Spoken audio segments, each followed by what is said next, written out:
Yo, what's up, all my burners, potheads, and stoners out there? This is WeedMan 420 with the WeedMan 420 podcast. How you doing today? How you doing this evening? How you doing all week long? Mrs. WeedMan, how you doing? I'm doing all right, just sinking into this cold, yucky fall weather.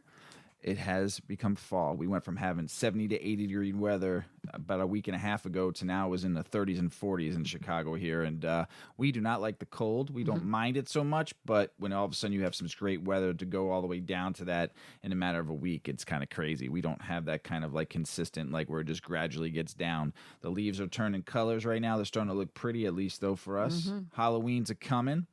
Mrs. Weedman, tell us a little bit about how you do not like the cold. I do not like the cold. I mean, that's all there is to it. We have extremes here, you know. It's either hot or cold, or then in the same day it can be both and everything in between. We can see like 3 seasons in a day. Very true. Right? So right now I think we're officially in fall. It's been over a week since we've had anything warmer than, what, 70? Yeah, but it's been cold in the evening. It's been beautiful, yes. But right now it's gloomy and cold. Hey, before we get started in smoke, I want to just talk about me and Mrs. Weedman, since, you know, COVID's been happening and stuff like that. We want to make sure that cold season is coming, flu season's coming, and also COVID likes the cold. And we've talked to some friends of ours who are nurses and doctors, and they said start loading up on your vitamins, start loading up on your vitamin D, your probiotics, start drinking some lemon water again to keep that immune system boosted. We want to keep you all healthy, and all my burner, stoner, and potheads. We don't want anyone getting sick coming into this winter. So just make sure you're washing your hands, you're using a mask, make sure you're using hand sanitizer, keep your distance, you know, just be safe out there. And just keep yourself as healthy as possible as we go into this season of cold and COVID that are going to be spiking again, especially here in the Midwest. They got a nice big spike going on. Mrs. Weedman, got anything to say about that? You've been keeping yourself pretty healthy. Yeah, just trying to follow the rules as much as we can. But yeah, they're now talking about social distancing fatigue, and they're saying that now that it's getting colder out and you don't have many opportunities to be outside, and everything is indoors, people are just getting anxious and frustrated about wearing the masks and not being around people. So just, it's going to happen. You're going to be in a situation. You're going to be around too many people. Just be safe. Yeah, That's Halloween's coming. Parties are coming. You'll be wearing mask anyway, Halloween mask, but, you know, keep that that doctor's mask on underneath your mask and keep yourself safe and healthy during this time. Mrs. Weedman and I have been watching a lot of shows. And as we talked about it, you guys all know I love nature shows, planet shows, all that kind of stuff. I always watch it late night before I go to sleep while I'm really baked, and it just puts me in a nice soothing mood to go to sleep and relaxing. Well, we just watched the newest one by David Attenborough, and I've loved him since I was a kid. All of his shows, I've watched them all numerous times, not just once, probably 2 or 3 or 4 times, because you always find something new in his shows. Well, he's got a new one out on Netflix, and it's called A Life on Our Planet. And I highly, highly, highly recommend that you all watch this. Mrs. Weedman, you watched it with me. What'd you think?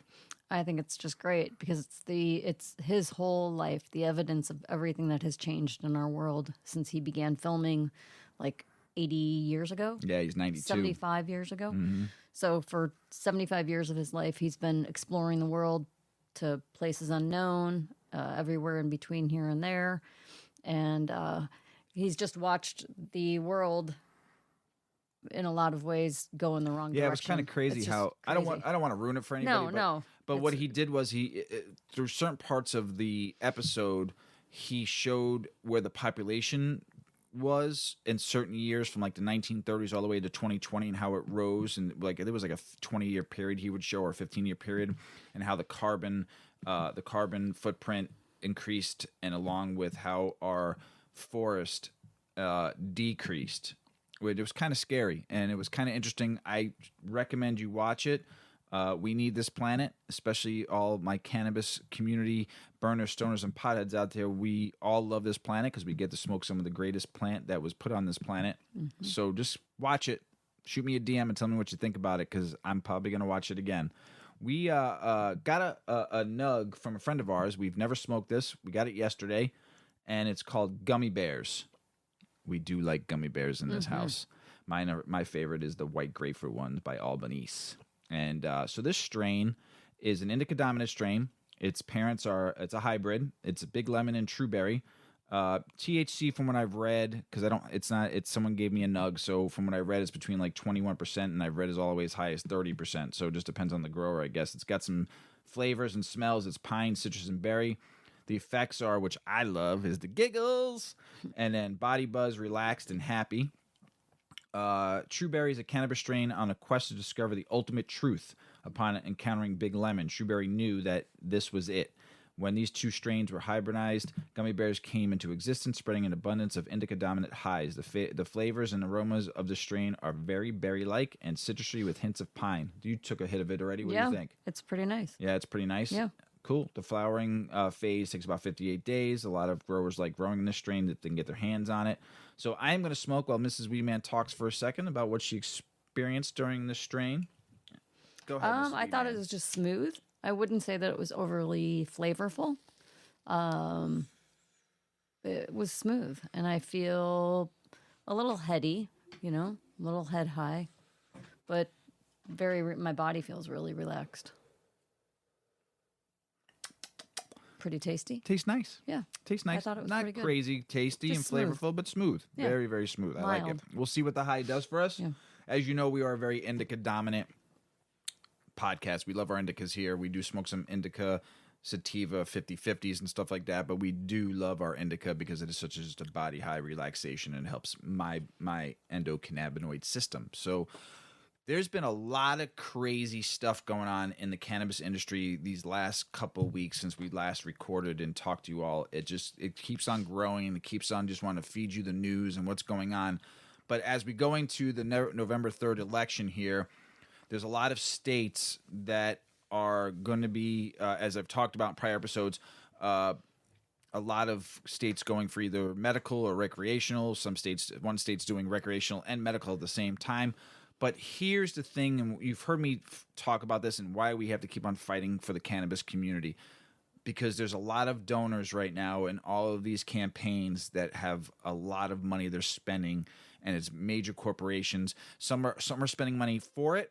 Some are spending money against it. So I want to really go dive into this a little bit with you guys, just because I want you to understand how much money is being spent by people who have the money, and probably people who have never even cared about cannabis, or maybe they did, but now they like it even more because there's a dollar sign in front of it. So let's talk about some of the states and what's going on. So Arizona, one of the states that's on the ballot for recreational. The bulk of the donations are coming from a company called Smart and Safe Arizona, which is running the campaign for Prop 207, have come from cannabis companies. As of the latest filing period, legalization advocates have raised nearly $3.5 million. Their biggest donors is Harvest, the Arizona-based medical cannabis company, which has given nearly $1.5 million. Cureleaf, one of the largest cannabis companies in the United States, which has dispensaries and retail in over 23 states now, has given $600,000. Cresco Labs, another cannabis company, and they're I think in like 13 states now, has given $300,000. So there's Copper State Farms, it's a major Arizona medical cannabis brand, $155,000. Arizona Dispensary Association, $79,000. Herbal Wellness Center, $64,000. Oasis Dispensary, $60,000. Now there's some people that are against it, and I'm not going to read every single one, but it's probably around close to $200,000 from what I'm reading here that are fighting against it. So that's just Arizona. Mississippi, another state. I'm not going to try to spell it again. I did it once.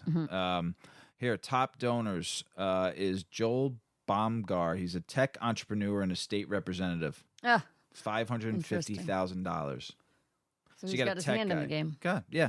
Marijuana Leadership Campaign, $253,000. National group led by Rob Campagna, formerly of MPP. Richard Swartz, personal injury attorney. Isn't that a conflict of interest? James Stafford, $20,000. Accountant, community leader, church deacon. Oh, these are donors against it. No, these are donors for it. I just thought it was kind of weird that a deacon. was putting his money in some game there. Interesting. Angie and Austin Calhoun, their parents of son battling debilitating seizures, $20,000. That is somebody I can get behind. Mm-hmm. They're fighting to help their son get the medical needs that you need. That I can get behind. George Walker III, CEO of Heritage Properties, $10,000. Ghost Management, $10,000. And then no donors are against it in Mississippi because it's only medical. Maybe if it was legal, if it was going recreational, it'd be a little different story. Montana, top donors for it, the North Fund, $4.8 million. Now, here's the kicker. A Washington, D.C.-based progressive PAC. $4.8 million for a state. Like, I'm not saying anything bad about Montana at all. It's the population. It's probably a bunch of investors from out of the state. Right. Well, that's what I'm saying. Know it's going but legal 4.8 million, though, in a state that's not that populous, right? You know, that's a lot of money. Yeah. Montana's beautiful. New Approach PAC, $1.9 million, which is a national legalization political advocacy group. And then there's more. I'm not going to read them all. And then some of the top donors against it, Montana Family Foundation is a conservative political advocacy group, $30,000, and the list goes on. What was that one? It was like a family of, like a support group, a positive support group. Yeah, that was the National League. That's the New Approach PAC, National Legalization Political Advocacy Group. Those guys. Yeah. So Jersey, the place I was born. Let's see, top donors, and this is a kicker because I'm going to read an article about this company that is investing a lot of money in the Jersey one, the Scott's Company, $800,000, maker of Scott's Miracle Grow, and I'm going to be talking about an article about them in a second, and about Jersey Weed Maps, $91,000. They own, I think, dispensaries in California. I think they're probably going to get in the Jersey game. There's more on here. Top donors against legalization, not much, about $6,500, just. CEO and founder of the Honeybee Foundation, a nonprofit fighting teen substance abuse. Melissa Tassi, she donated the most. Oregon, this is not about cannabis. This is about mushrooms, psilocybin, psychedelics. So they're fighting a little bit more on that. And this is medical psilocybin. The New Approach PAC, $2.5 million. Man, a lot of money. Tech entrepreneur Adam Wiggins, he probably wants it because all of his tech guys probably microdose mushrooms so they can work better. I've heard a lot of tech guys using mushrooms. Nobody going against it. That's crazy in Oregon. Top donors for the measure of 110, all drug decriminalization. Wow, Oregon. Drug policy action, $3.4 million. Drug Policy Alliance political action arm. Chuck Zuckerberg Initiatives Foundation, led by pediatrician Priscilla Chan, Facebook CEO Mark Zuckerberg, $500,000. ACLU, $100,000. Top donors against Measure 110, not much, about $50,000. South Dakota, they're going both ways. They're going rec and medical at the same time. Top donors for legalization, the New Approach PAC, almost $1 million. Just that one group, their national legalization group. Marijuana Policy Project, $34,000. So, Sioux Falls restaurant owner Justin Johnson, $25,000. Damn, Justin, you want to get in that game, don't you? Is a Chicago resident on there that donated $420. His name is James Ferguson. Hey, go James. Go James. That's my guy. Yep. Washington, D.C. Right, in D.C., they're going to decriminalize Nature D.C. campaign Initiative 81. Remember we talked about D.C. in the last episode about their laws there? Everything I said, I reread on normal. It's exactly what I said, but you can grow 12 plants, not 6. And you have to do it the way we said. So, cool. So this is decriminalize Nature D.C. campaign for Initiative 81, which would decriminalize certain psychedelic drugs in Washington and D.C. The New Approach PAC, another, man, these... They're all over. Yeah, $585,000. Mintwood Strategies, $74,000. And then nobody going against it.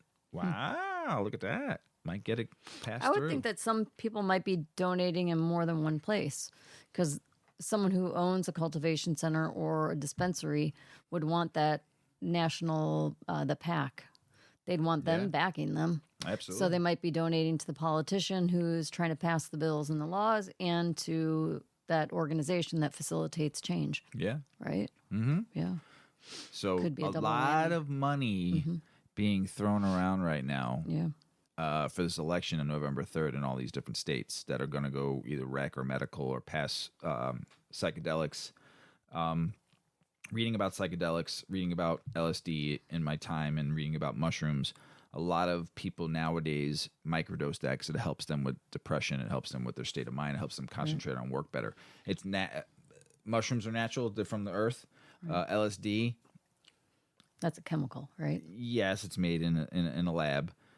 But they're finding that It's the helping. mushrooms microdosing is helping like reset the brain Yes.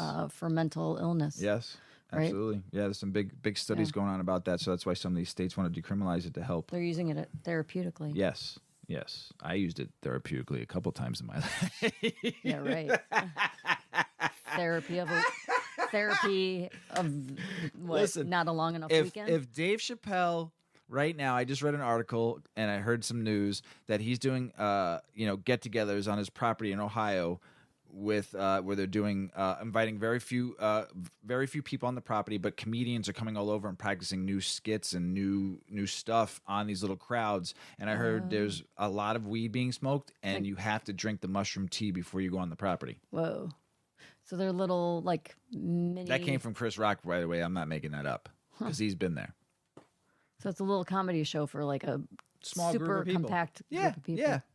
Practicing But social you distancing. have You got to drink the tea. You gotta drink the tea. Yep. You gotta drink the Kool-Aid. Got to drink the Kool-Aid. Shit. I'd love to go to one of those shows. That'd be amazing. Can I skip the Kool-Aid? You could skip the Kool-Aid. Okay. But you can smoke some weed. Yeah. There's a lot of weed going Yeah. on. That's all right. Here's something. I'm not going to go through the whole thing. I'm just going to read it. U.S. government supports removing cannabis from strictest global drug schedule. They're working with the World Health Organization and then the United Nations and narcotic drug meetings. They're meeting in Vienna, talking about getting it off the schedule and making it not legal throughout the world. Because back in the 60s, they put it all on the list that the whole world cannabis was actually illegal in the world at one time. So I'm not gonna go through the whole article, but you get my drift. This strain's pretty good. Mm-hmm. You like it? Mm-hmm. Yeah, that's pretty good. Mm-hmm. I like it a lot. I'm baked, yeah. but I'm awake baked. It's pretty strong. It's I think I say that every time we record. I'm just a wimp. I should just be a one-hit wonder forever. No, you smoke 3 hits. If I have 2 or 3, though, I'm like, duh. Yeah, it's all right. We all like. I like being like that. Yeah. Or I should say, I like you being like that. It's all good until I have to try to read something, and my glasses aren't working for me today. Oh, man. The FBI data reveals more people are arrested for cannabis possession than all violent crimes combined. In a nation where a mere interaction with police can be deadly, it's more crucial than ever to legalize and not decriminalize. Absolutely, 100% I agree with this.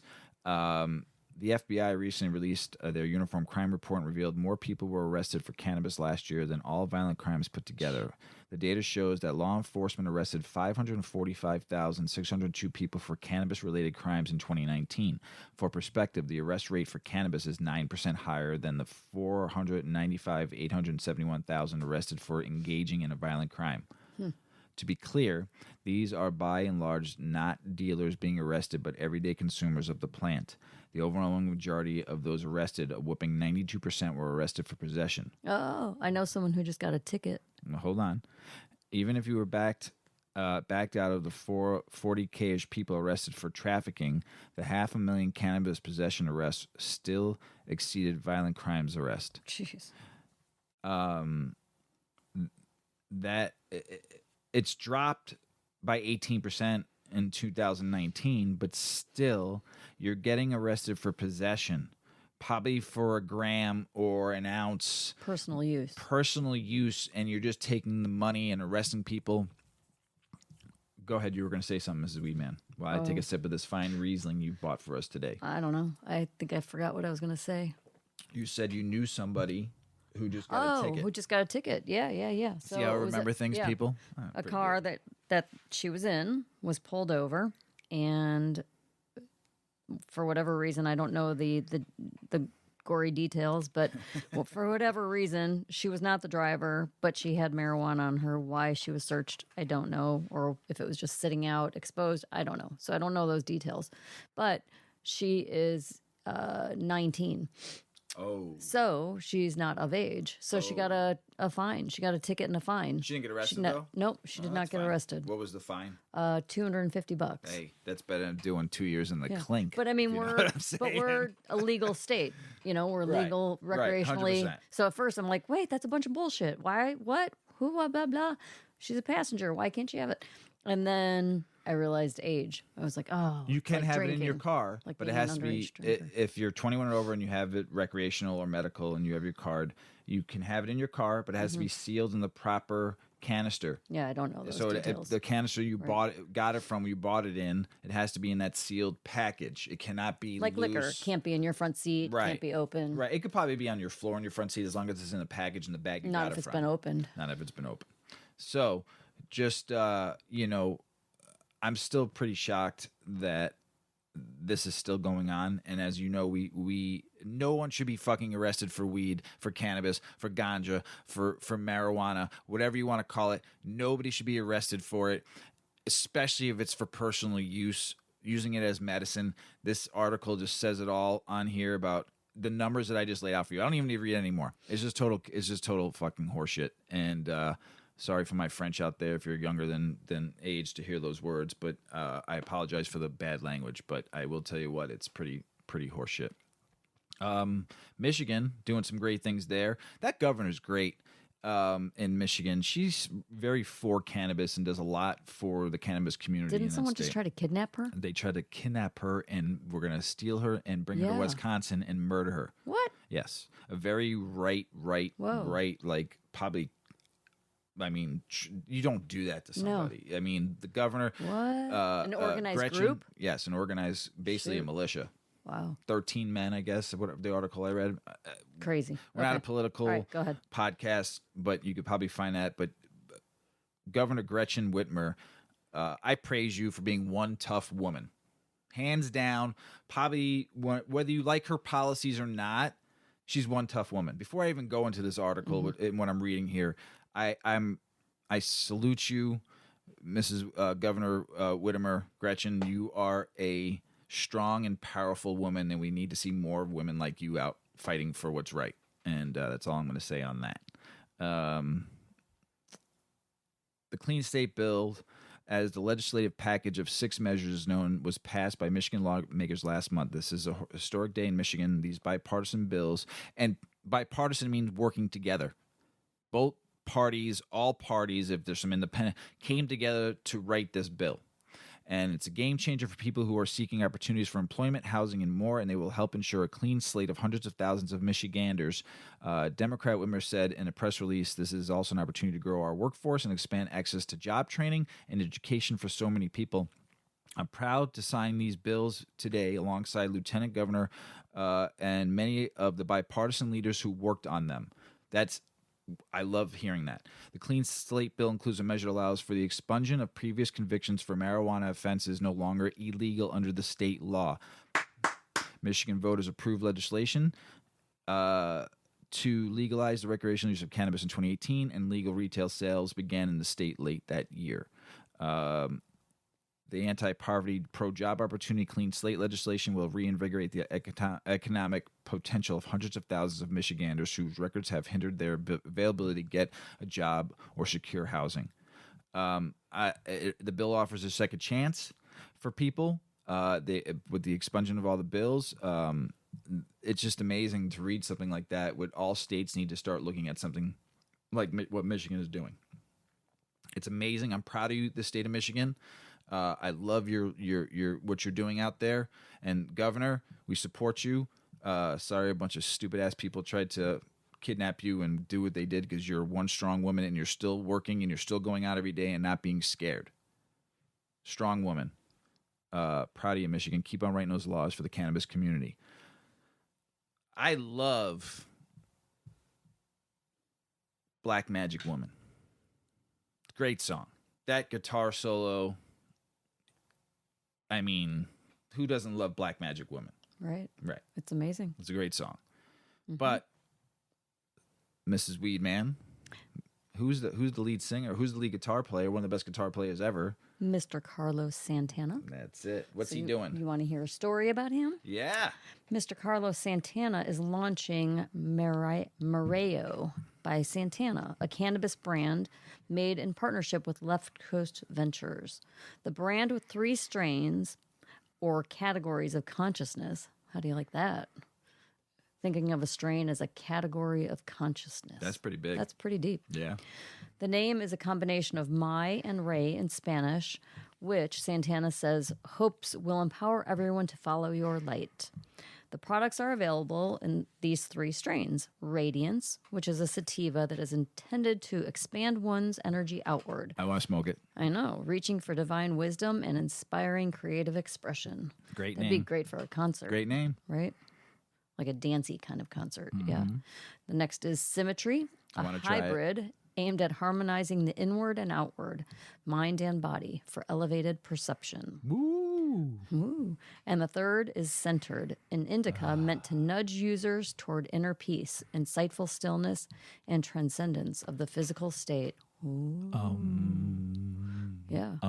Left Coast has also released cannabis brands with Mickey Hart, the drummer of the Grateful Dead, and with the estate of Bob Marley. The CEO of Left Coast That's Ventures, awesome. I know, That's right? awesome. Called it an honor to create a brand with a music legend that embraces ancient heritage, deep spirituality, and self-discovery. So here you go for this deep spirituality. This is a little quote from Carlos Santana, referring to cannabis. In my experience, cannabis has special properties that enhance meditative reflection and creative expression. It can dispel negative doubt to reveal the everlasting gift of our uniqueness. With Mareo, I hope to help people use cannabis as a door to a more benevolent behavior like kindness and compassion. Man. Ooh. He should write that as a song. I know, right? So Mareo is available at select dispensaries in Southern California and the Bay Area and will have priority placements in several Latinx-owned dispensaries. Super cool. That's the downfall. Like, I can't wait till, like, there aren't crossroads of getting weed from one state to another. Like, when everything's legal and you could be like, next time I'm in California, I'm going to pick some up. I want to try all 3. Or maybe it's distributed here because there's no legalities that stop that. I want to be able to try stuff from California, being able to buy it here. Right. And Well, that's what I'm not have saying. to get a nug from somebody. No, like, that's what I'm saying. Yeah. Like, imagine if, like, we only had certain brands of clothing and you can only get them in our state. And maybe a couple other states around the U.S. were able to sell them, but you can't take them from place to place. Imagine, like, our produce couldn't... Shoes would do right? you in on that. Shoes. You would be very upset about shoes. You'd have to travel a lot. It would force you to travel. You'd need a camper. You'd be very upset Need about an RV. shoes. I got to go get shoes, and they're in Wyoming. And you got to, like, hijack them back. Going between borders with shoes. Shoes. This Riesling's pretty good. I don't know. Am I drinking apple cider or wine? See, but you bought it. We never toasted. Salute. Cheers. Illinois hits new marijuana milestone with $100 million in tax revenue collected since sales began. It's a lot of money. Yeah. A lot of money. You guys and gals have been smoking a lot of cannabis. Illinois has hit marijuana tax milestones. The state announced on Tuesday collecting more than $100 million in revenue from cannabis sales since the recreational legalization program launched this year. That's a lot of money. What else? Maine spent over $250K on cannabis during the first weekend they launched. That's a lot How of money. much? $250K. $250,000 first weekend for Maine. That's a small state. Yeah, that's a lot of money for the first weekend. People went out and supported and smoked. Go Maine. Countdown to retail sales in Missouri. Applicants topped 75K already for launches in Missouri. That's pretty big. Vermont becomes the 11th state to legalize adult cannabis use, and they are going bonkers there. So way to go, Vermont. Here's the article I want to talk to you all about. Scott's Miracle Grow is the main financial supporter of New Jersey's cannabis legalization effort. That is the company that makes the soil, the fertilizer, right? Yep. Yes. And just do you want Scott's Miracle-Gro growing your cannabis or supplying all of the farms that are going to grow hemp with Miracle-Gro? Yeah. Can't they compost? Of course. And use natural fertilizers? I don't know what Scott's, I wouldn't use it. But the injection of cash, which Scott's Miracle-Gro owns a lucrative cannabis-oriented subsidiary called Hawthorne that specializes in hydroponic and indoor production. So basically, you're just going to be putting the nutrients that they make into their hydroponic. Synthetic nutrients. Yeah, synthetic. Instead of well, maybe it's a mix. I mean, not that we don't want any fertilizers or chemicals, but right. Natural is fine. Hydroponics, I mean, they add nutrients to the water, but I mean, it's if they're using the right nutrients, if it's not just chemically made. But I'm not a big fan of Miracle-Gro. I'm not saying anything bad about them. Just I'm not a fan, and they're going to be getting. That's what you're going to see probably in the next 5-10 years if it goes federally legal. All these major corporations are going to get into the game, and then you're really not going to know. It's going to be mass produced fast as possible. They're going to GMO a seed that you can get in 30 days, and you're just going to pop out buds. That's just my opinion. Mm-hmm. Virginia's first medical cannabis dispensary opened on Saturday. Go Virginia. I think this weed made us really mellow. I feel like we just got all of a sudden we both kind of pretty mellow. I'm pretty good. Our energy levels. Oh yeah, went to very calm. I went from sitting up, to very slouching. Tall. Yeah, I'm slouching. I'm slumpy. So, this is an article Mrs. WeedMan's gonna talk about, but cannabis use during pregnancy and velagimitating. Oh, come on! Did you just say that? Velagimitating. Okay. All right. Everybody needs. Called? No, it is not. It's not called velagimitating. All right, ladies and gentlemen. When a woman has a child and she starts producing breast milk, it's called lactating, not velagimitating. So after we I thought my whole entire life after it was we called had our second velagimitating. child and my husband went back to work and everyone asked how his wife was doing, he's like, "She's great. She's velagimitating." I was like, "You told people what?" Oh my gosh. Awful. I was like, you have to go back and clarify. The word is lactating, and you don't need to tell people that. I didn't know what it was called.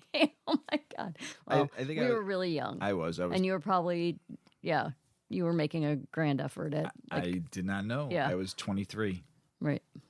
No, it was when we had O-Dog. No, it was Polly. Oh.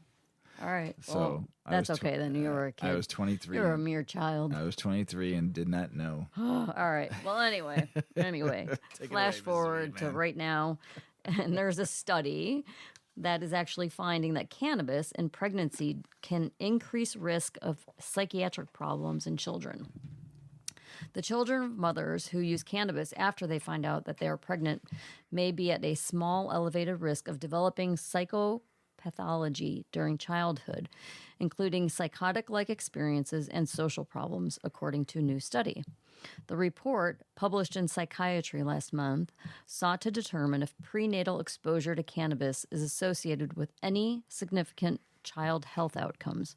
According to the researchers, their analysis of over 11,000 children found that prenatal cannabis exposure after maternal knowledge of pregnancy was associated with greater psychopathology during middle childhood, even after accounting for potentially confounding variables.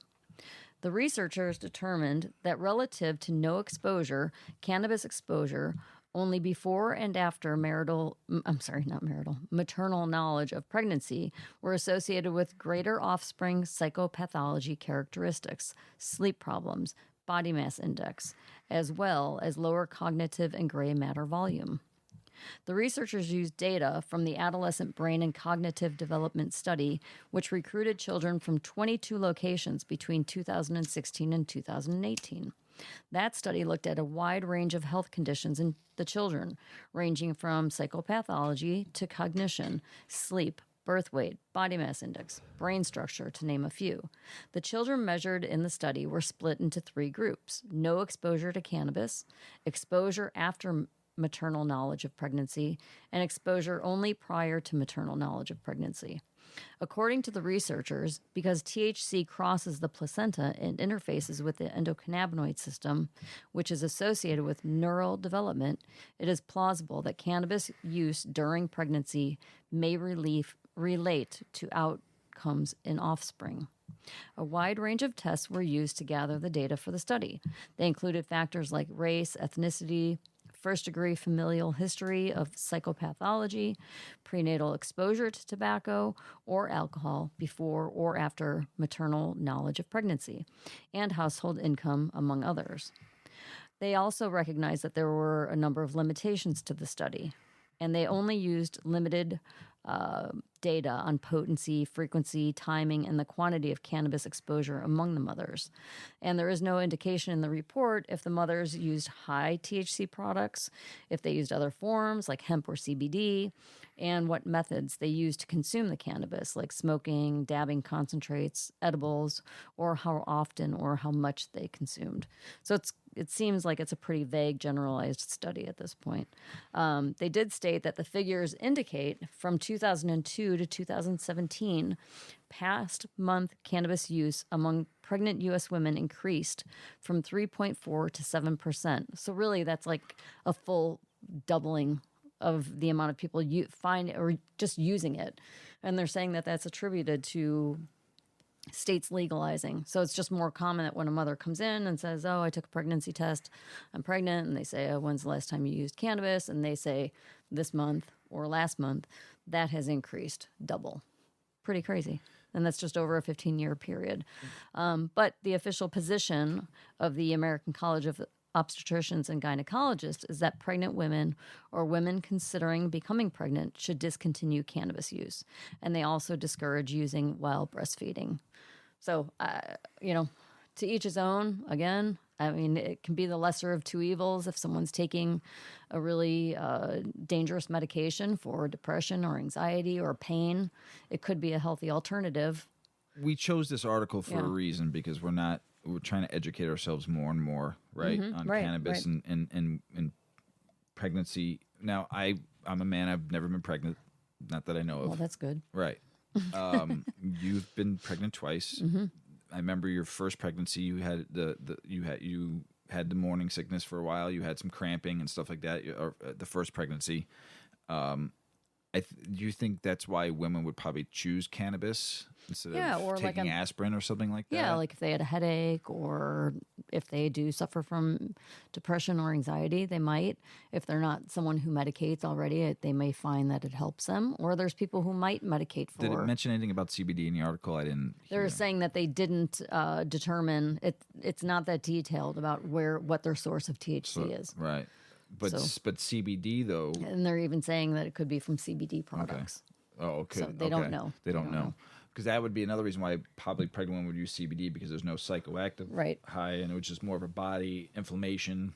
Mm-hmm. You get backaches as the pregnancy moves along. Right, as the baby gets bigger. Yeah. Right. So I mean, most women probably or definitely don't want to take a painkiller, and the only thing their doctor lets them take is Advil or Tylenol? And then don't cancer patients use it for an anti-nausea, appetite? Yeah. So maybe women who do have really bad morning sickness, right? They use it. They might look to use it to help them eat and hold down food. So sometimes it's a matter of weighing the potential odds. I mean, they've been saying forever that cannabis, teens and young people, like when your brain is still developing, that it hurts. So it hurts it when you smoke. So, but they're still doing studies. I don't know if it's 100% factual yet, or is it is it still being studies that it happens? Right. I mean, how many kids at 13 are letting smoke to do test on? Right. I mean, I don't know if any parent would say, or kids with learning disabilities and ADHD and things that might have to take Ritalin. That's a much more intense, serious drug, right? And if they can find some sort of relief. But now it's all Adderall too, right? And Adderall, and that's highly addictive. So if somebody could find similar results, if they can do studies and find that there's results for ADHD, and they find studies with Adderall people Adderall patients that take it, that they need more if they take it as more time comes, the effect doesn't, your body gets used to it, so once you have to double the amount. So I don't know. I hope they can do some more research on that because I know, especially maybe it doesn't. I rather see a pregnant woman take cannabis for pain and any of that than taking painkillers or going to harder stuff. Yeah, I had a friend who was severely depressed going into becoming pregnant and then dealing with it like regular. Not that depression is regular, but you know what I'm saying. It was like just like depression. Right. She had depression, and then after having the child, then she had postpartum depression on top of it and became suicidal. But the whole question leading up to that was that she was suicidal at points before her pregnancy, and she took medications that were highly dangerous and risky to take during a pregnancy. But the doctor decided that the risk of taking the drug outweighed the risk. You know what I'm saying? Yeah. So even though it was maybe questionable that she should be taking this drug, the other option was that she was going to kill herself. Right. And so they felt that the drug was really necessary. But again, what if they could do studies and find out that cannabis, especially something that's natural. maybe not THC, but do more studies on the CBD because of it. At least that can help with depression. It can help with anxiety. It can help with pain, inflammation, all that stuff. So they should at least start doing some major research on CBD. With pregnant women. Yeah. I think they should do that. Beneficial And see if it's beneficial. And, in the right situation. I mean, I'm sure there'll be women that would that are pregnant would probably do the testing for it. So there probably be a lot of volunteers. Right. So, well, good one, Mrs. WeedMan. Good research on that. It was kind of a deep one. Yeah, it was good. No, it's important that women out there know this, you know. There was a huge cannabis bust in Coventry, in the UK. 1 million pounds of cannabis factory found in an old abandoned nightclub with 1,000 plants in it. 1 million pounds? Yeah, they go by the pounds in the UK. Yeah, that's a lot of money. No, that's a lot of, that's money. Yes. Like libs, LBS, pounds, like 16 ounces. They had about 1,000 plants. I was like, wow, how many plants would you need for 1 million pounds? A lot. We're talking major crops, farms with that kind of weight. That's like your average Iowa corn farmer, right? Like 100 acres. Yeah, absolutely. Shit. So it was 3 men involved. It got shut down. So that's why the UK needs to at least put medical so people can either get in and start growing it and companies can start making some money and people can start investing instead of 3 guys who had the money to do it and did it illegally. Now they're busting and going away for life. Another UK article, younger generations of doctors in the UK see cannabis as a medicine, not a drug. That's awesome, UK. Proud of you on that the younger generation of doctors are doing their research on I have to say on that note that we just talked to a neighbor the other day and just in a lighthearted conversation somehow got on the topic of cannabis. Strange, but it happened. And she mentioned that her father, who was like, don't do drugs, everything's a drug, drugs are bad, bad, bad, like a hammer about it. When her mom was ailing and had come out of a surgery and was having like ghost pains after her procedure. She had her leg amputated. Yes.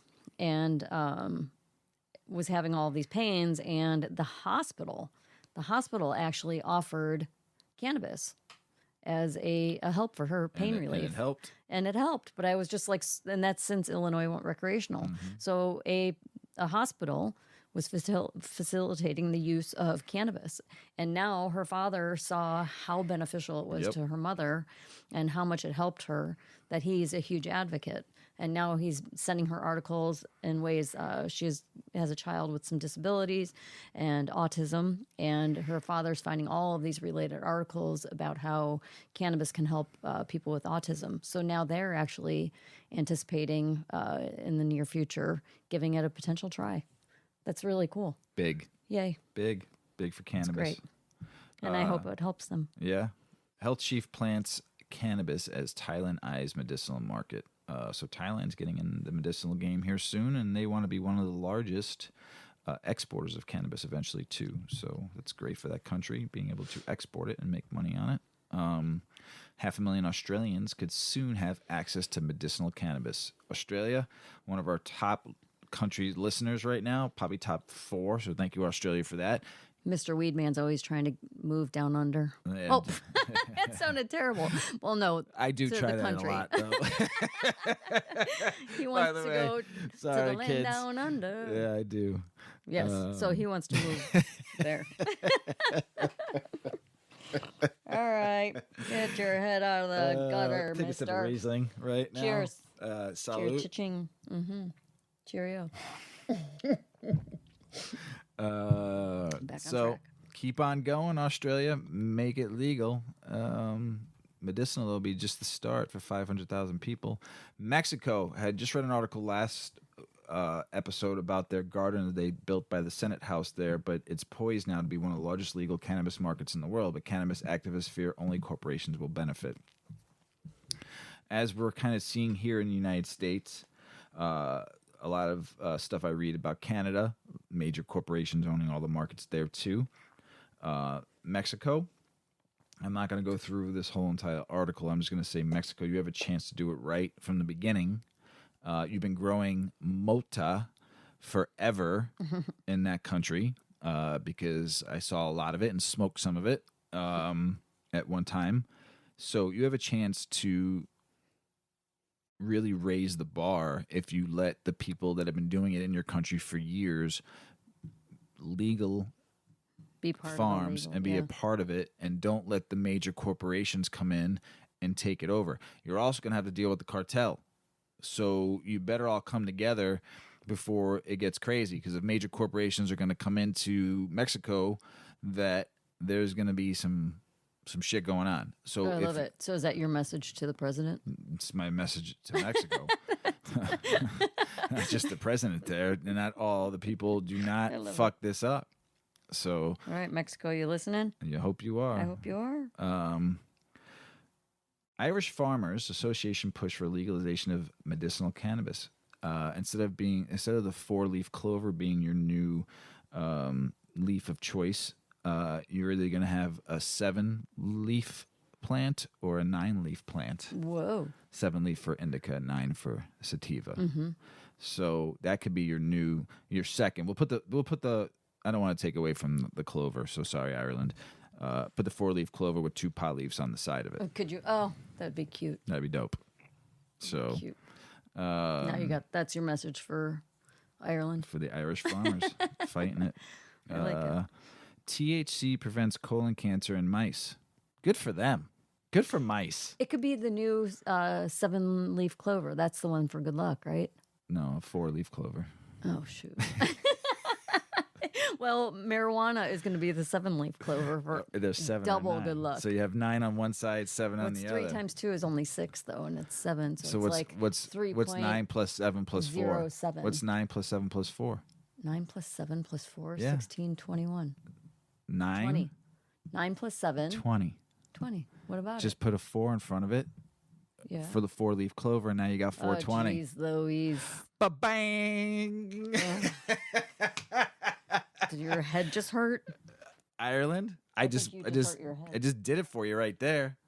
Just did it. 420? Just did it. You got the 4-leaf clover. You got the 7 indica leaf. You got the 9 sativa leaf.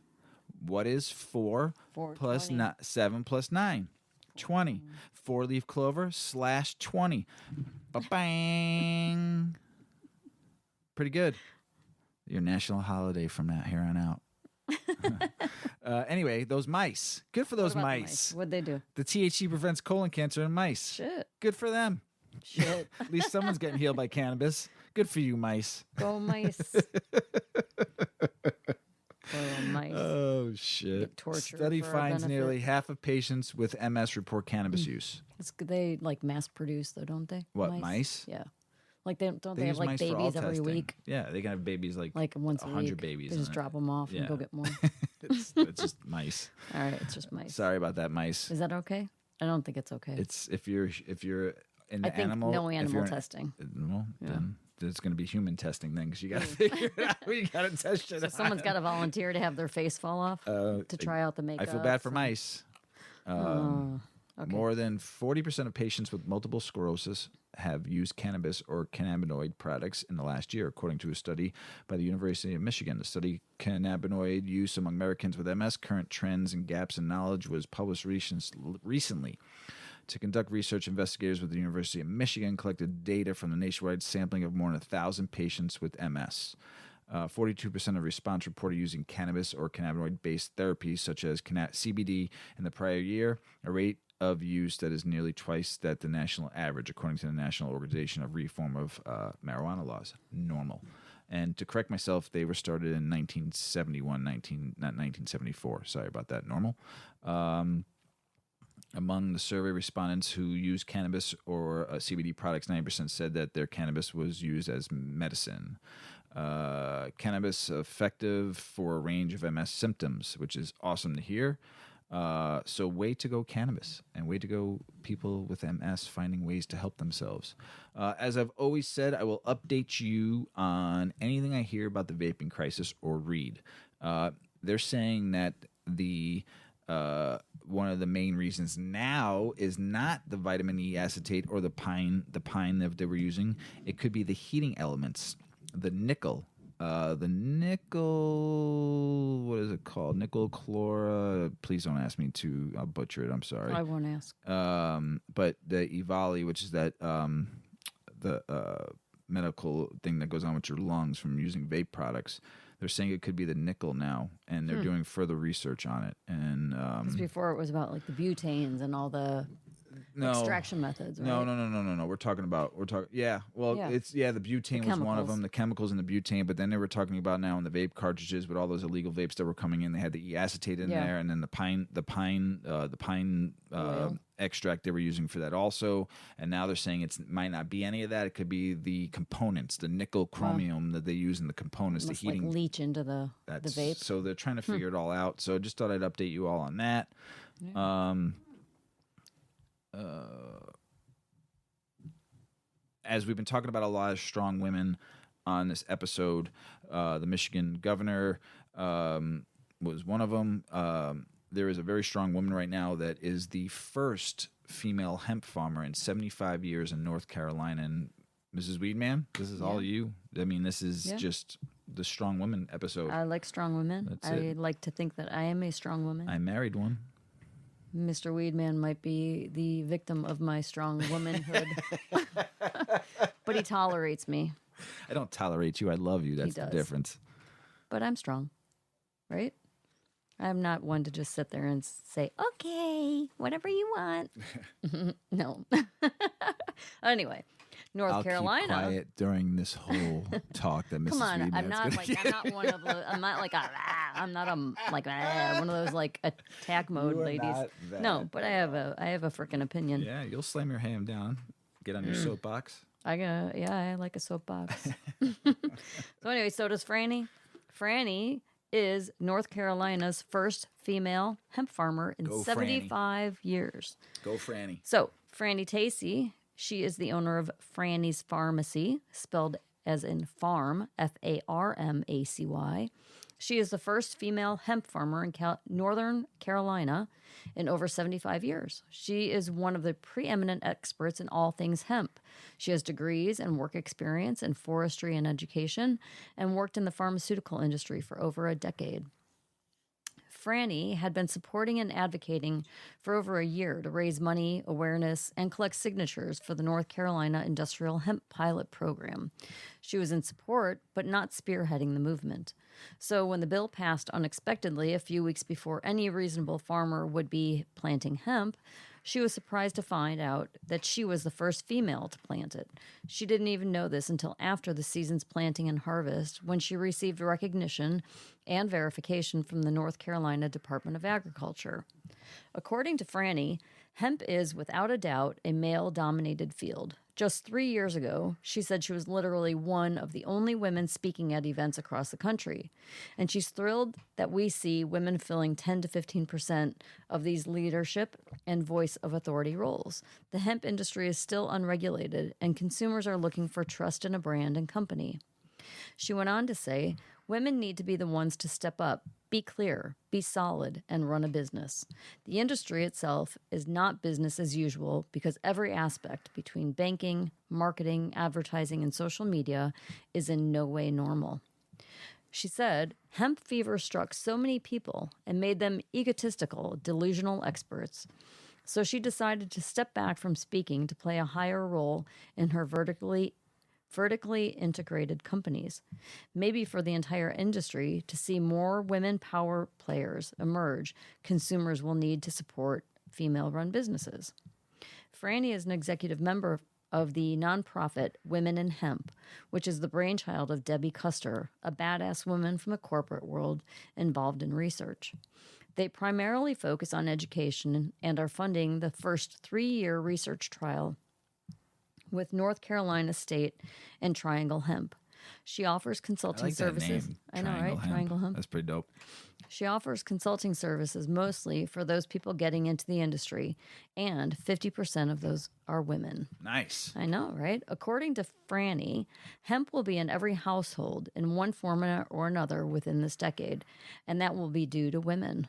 Women are the ones to market, sell, buy, promote, create, and stand up for hemp. 100%. When asked if she would give one piece of advice to a woman who is eager to jump into the cannabis industry and make a career out of it, she said, please, oh please, be clear, be focused, find a mentor, make a plan. Look before you leap, but not for too long, because you'll never do it. That's how all successful people.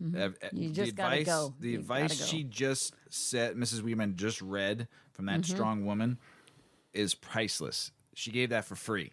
Yep. Take what that she just said, and any business you want to do in your life, whether it's cannabis or take that advice right there and run with it. Yeah. Go ahead, Mrs. WeedMan. Sorry. That's it on the article, but it just brought to my attention. I've followed for quite some time locally is the Illinois Women in Cannabis, Illinois Women in Cannabis. And their mission statement is, our mission is to empower women of all ages and backgrounds to build strong relationships, networks, and careers in the cannabis industry. And early on, I had gone to a couple of their events, like maybe 6 years ago. I went, and it was in a library, and it was a small group, and it was just introducing the world of speaking publicly about cannabis and what that meant. And we weren't, I think we were on the cusp of being a medical state, or maybe we were. No, it was 2016. Yeah, it was somewhere around there. Yeah, so we were ready. I think it was 2015. Medicinal was 2013 here in Illinois. All right. So it was just interesting. It was probably just talking about medicinal, then going in, preparing for maybe fighting for recreational, what you went for, or was it just learning about cannabis? Just learning about just basics, like 101. And then I went to another mixer in the city. A mixer. It was a networking event for people wanting to get into the cannabis industry, the legal cannabis industry in Chicago or in Illinois. But they have chapters all over, and they have a website, and they have a Facebook page, and they're super cool. And if you're not from Illinois, I would say search your own state and see what kind of resources are out there. I'm sure there's many states that have some sort of group to help women get in the industry. And Chicago, I will say, in the interim, like in the onset, the medical stage of cannabis in Illinois, it was very female heavy. It was very female heavy. One of our that's made it on the wall many a times, Nature's Grace, an all-woman cultivator. Mindy Siegel with the edibles. Yeah. And there were a lot of CEOs and big cultivators and things that were highly operated by women. That's awesome. So obviously that doesn't stand ground for nationwide. But anyway, we can only get better, right? Go women. It's been an all-women episode, that's for sure. And you know what? When I was putting this whole episode together, I didn't even really put that all into my head until I got really big just now. Lagimitating, empowerment. I do have to say, childbirth.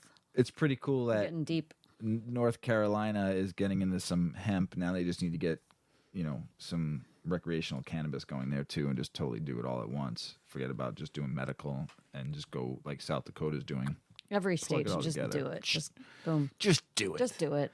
So, but yeah, way to go, sweet Caroline. Ba, ba, ba. But then we just said just do it too. So then can Nike come and get us? No. Everybody says just do it. And then Barry Manilow is going to come and get you. It's not Barry Manilow. It's not? Who is it? It's Neil Diamond. I went to his concert. Yes, Damn it, Sister Laura. She made me go to that damn concert. It was the only song I knew. So is everybody else, I think, too. Lil Wayne. You're super cool, Neil. He is super cool. He is. Lil Wayne, we talked about him a few episodes ago. I like him. Yeah, we do. He's great. he started his cannabis company in California. Now he's bringing it over to Michigan. I think 30 dispensaries in the state of Michigan are to sell his brand, his Wheezy brand, Weezy, Wheezy. Yeah, so you can get it in Michigan coming soon in 30 dispensaries. So hopefully, he said it's the best weed or cannabis you'll ever smoke in your life. Well, I'd say that about my brand too. Yeah, me too. You have to. You'd be stupid not to. It's shit. Don't touch it. I do. You don't want to have it. I do have to say this strain was very, very nice. Yeah, made me thinky. I had a lot of thoughts. That's good. Good. Yeah, but I kept no, all good. But I was like creative thinking and hard to stay on track. Well, it's a good strain. I give it 2 bongs up for gummy bears. 2 bongs up for I like gummy it. bears. It was good. It got me really baked, and I'm going to smoke more here in about 2 minutes. But hey, everybody, I want to thank you so much for listening to our show, episode 28. I can't believe it. We just broke 19,000 downloads and over 2,100 cities. We're almost at 100 countries. Sharing is caring. Yeah, we appreciate Tell your you friends guys. Yeah, to come and listen. Spread the word. Spread the word of cannabis, and hopefully Talk to us about what you want to hear about. Yeah, let us know. We're going to be doing a basics of growing here. And if I can't tell you exactly when, but working with my friend Earl 217, who I've been showing you guys pictures of the strains I've been growing, and it's been his genetics. So those plants that he's given me. So we're talking. They're so huge and beautiful. Yeah, they're getting real big. So thanks, Earl 217. But him and I are going to do a show on the basics of growing here. We had some DMs from some of our friends and out there who listen to us asking for teaching them about growing. So we're going to be doing a show on growing here soon. And one on music and cannabis in the music industry. That's coming up at some point soon too. Yep, that's kind of in the works. We got some good stuff. So thank you all for listening. One thing, we almost lost our Instagram account. We got it back. We were like deactivated for like 24 hours. So we got it back up. So I'm pretty stoked. So follow us on WeedMan 420 Chronicles on Instagram. Follow us on Twitter at WeedMan 420 Pod, and then check us out on all the platforms for our podcast. We're on everything now, and that's pretty awesome. And we got some projects coming up we're going to be working on for all you all. Hope you enjoy the show. Mrs. WeedMan, you got anything else to say? We're going to go out of 2020 with a big bang. Just keep following. Bear with us. Grow with us. And wait, because like the end of December, there's going to be some really cool shit. Yeah, I love it. As Paulie always says, smoke smart, puff puffing away. Ciao.